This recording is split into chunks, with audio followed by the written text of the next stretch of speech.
Friends, welcome to Biology Made Easy. We are discussing the different factors that are affecting the enzyme action. In the previous video, we have discussed how the temperature affects the rate of the reaction.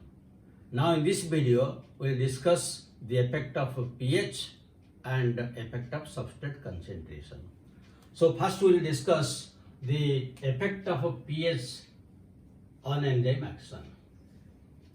You know that pH ranges from 0 to 13, 0 to 13 and 7 is neutral.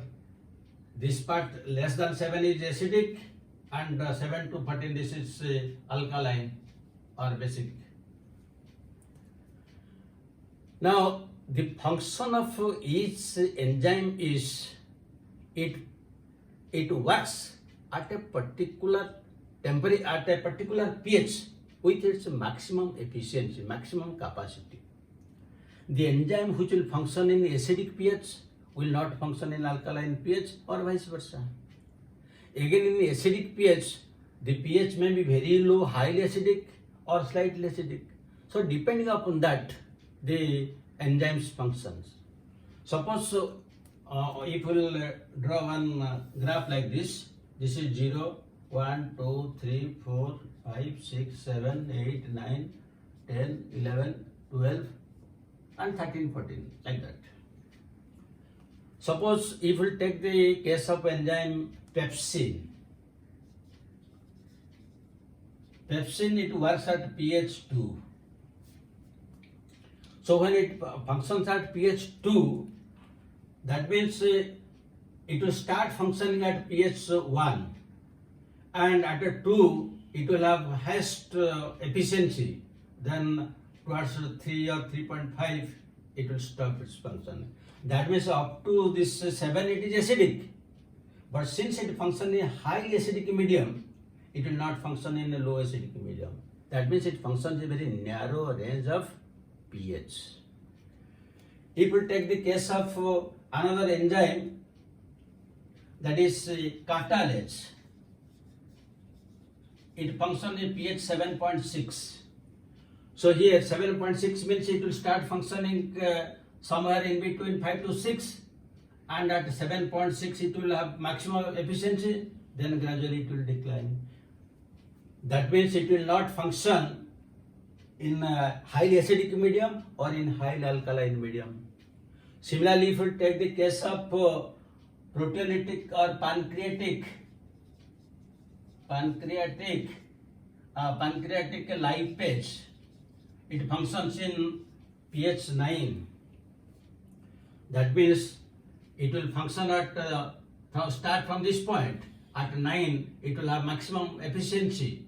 Then again it will decline. So this is for pepsin. This is for catalase. And this is for lipase. That means each enzyme functions at an optimum pH, and below or above it, it doesn't function. Why? Because when pH changes, its shape changes, and this change in shape is irreversible. That means the change in pH, it is irreversibly destroyed. If pH changes, then the enzyme is destroyed and it is irreversible. It cannot return back. And when it is destroyed or denatured, then there is no possibility of its functioning. That is like temperature. In temperature, I have told you that each enzyme has an optimum temperature at which it functions with maximum efficiency. The same case is applicable to the pH. That means each enzyme functions at an optimum pH with its maximum efficiency. Then next you come to, and here these curves are, you can tell, bell-shaped curve. Bell-shaped curve. In temperature I have told you parabolic curve, but here it is bell-shaped curve. Because sometimes these graphs are asked in examinations. Different types of graphs will be given, and which is applicable to pH, which is applicable to temperature, to substrate concentration, they are asked. So you have to remember, it is bell-like and that was parabolic. Now if we come to the third one, that is substrate concentration.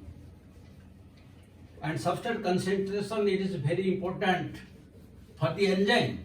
Also it is very important for us because it is also important from examination point of view. That is why it is also important for us. Substrate concentration.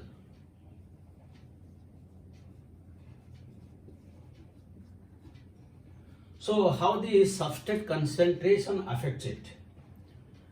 Each enzyme has active sites. Suppose this is one enzyme and these are the active sites. Two active sites are there. So usually the substrate combines at the active sites. Now suppose there are 100 enzymes. Suppose 100 enzymes are there and suppose 100 active sites are there. Suppose. Now in this cell 100 enzymes with 100 active sites are there. Suppose there are only 50 substrates are there. That means 50 substrates will combine with 50 enzymes having active sites.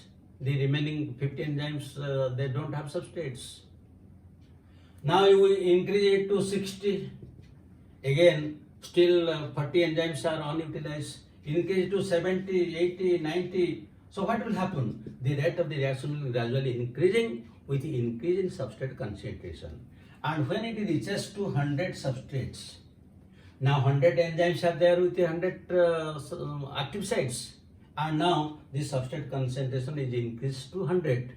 That means all the active sites of the enzymes are now saturated with substrates. After this, suppose you increase substrate concentration to 120, 30, 40, any number you will increase. What will happen? All the active sites of the enzymes are already blocked by the substrates. So when you are increasing more than 100, they will remain unutilized.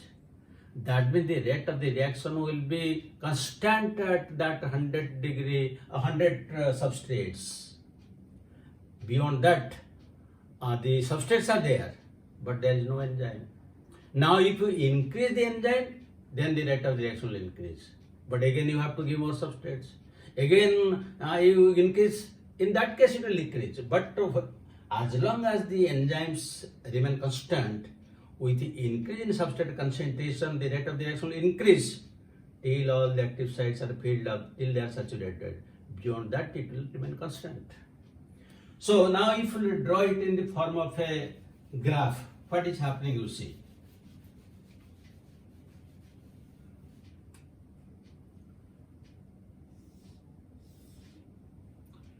Suppose this is the substrate concentration.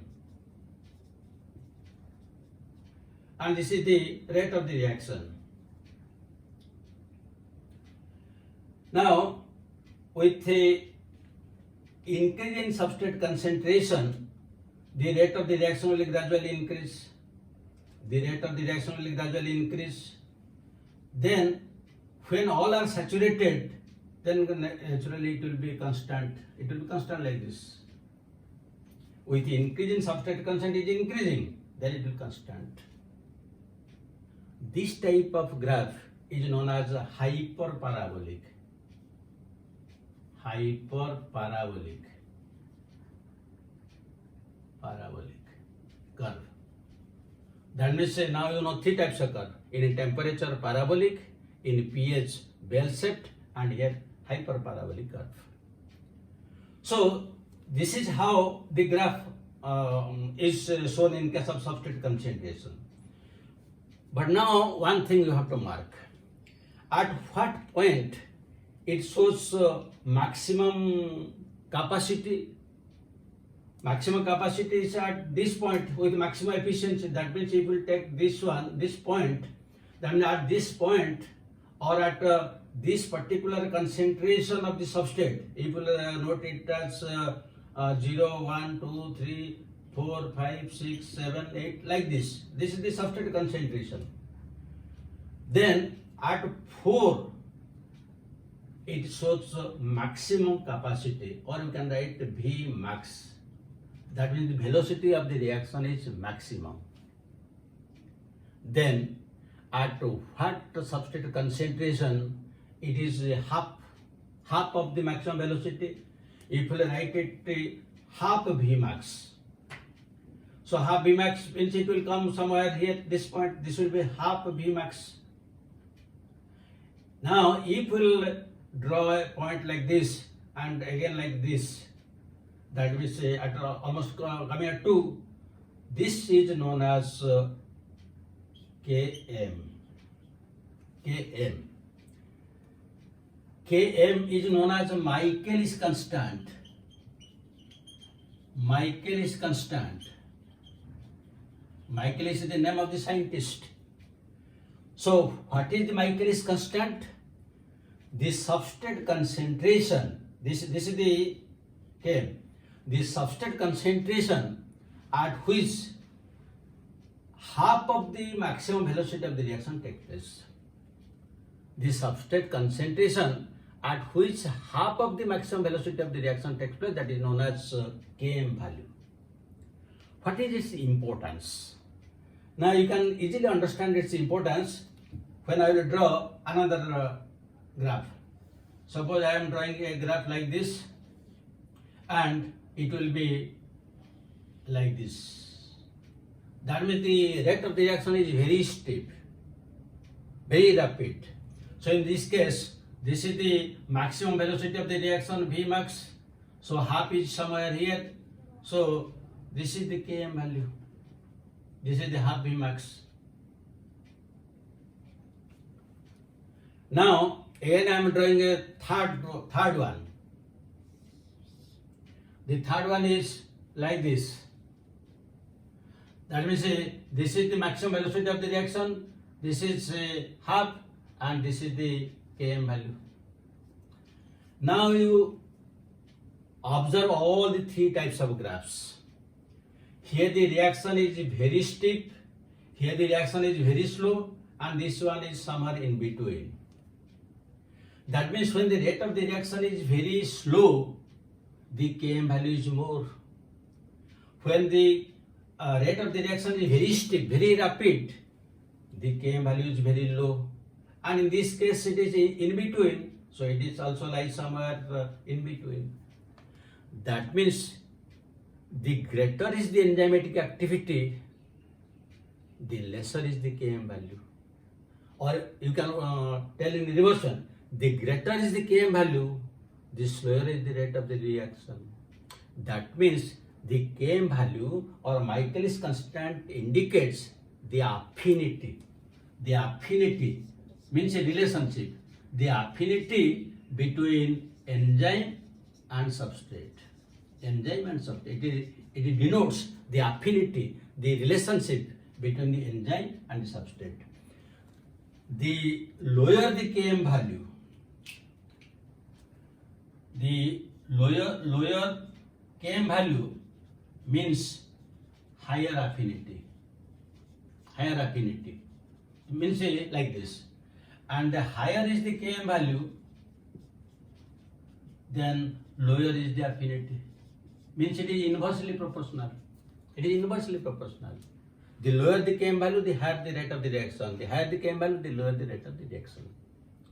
So this is very important.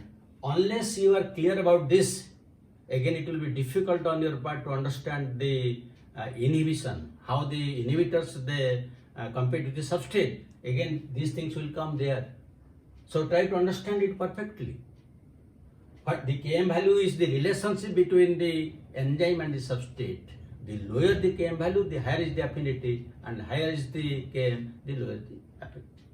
Now suppose all these things will happen when inside the cell there is no inhibitor. But suppose some inhibitors are there. So in that case we will get another value Ki, I means inhibitor. So inside this cell some inhibitors are there, they have a value Ki. And the substrates are there, they also combine with the substrate, they have also Km value. That means at a time we are getting two things, Km value and Ki value. But for enzymatic reaction, which is more important? For enzymatic reaction, Km value is important, but when inhibitors is there, this influences the Km value to a greater extent. As long as inhibitors are there in the cell, it will affect the Km value to a great extent. That is very important. That means the lower is the Ki value, means the inhibitor consent is low, the lower is the Ki value, then the Km value also be low. Because when a Ki value will be low, the enzymatic activity will be high. So when enzymatic activity will be high, naturally the Km value will be low. That means low Ki, it gives rise to low Km value. Because when it decreases, the enzymatic activity increases, means the Km value becomes low. And if the Ki concentration will be, the Ki value will be high, then the Km value will be high because the enzymatic reaction will be slow. So this is how the inhibitors affect this Michaelis constant, and again how they operate, that we'll discuss in enzyme inhibition. So these are the different factors we have discussed in the previous video. Temperature, now we have discussed pH and Michaelis constant. So you must have understood it perfectly. You can go through the video again and again if you have not understood once, because it is very, very important from examination point of view. Now, what type of questions can be asked on this? The different types of questions can be, the graphs will be given, the either parabolic curve or hyperparabolic or bell-shaped curve, and it will be given A, B, C, like that. Suppose I am giving one.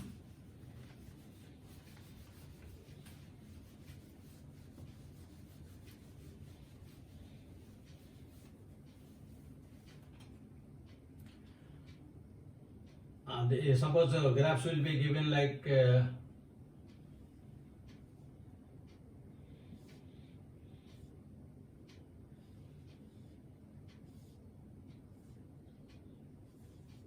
this is A, B, C. Then another graph will be given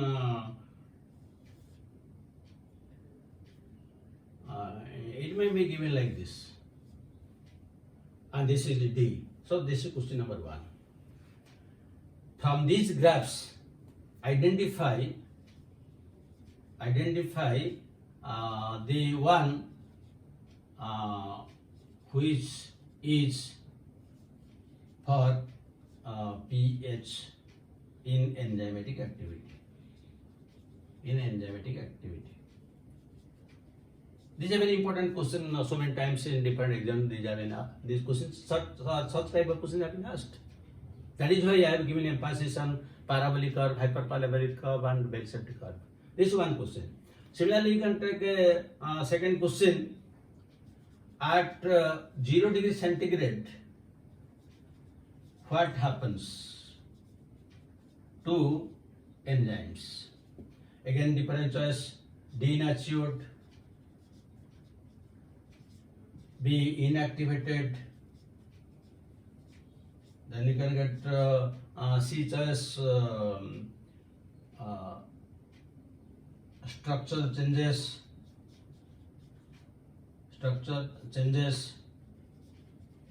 D choice, all of the above. These are the type of different questions. Third question also you can write.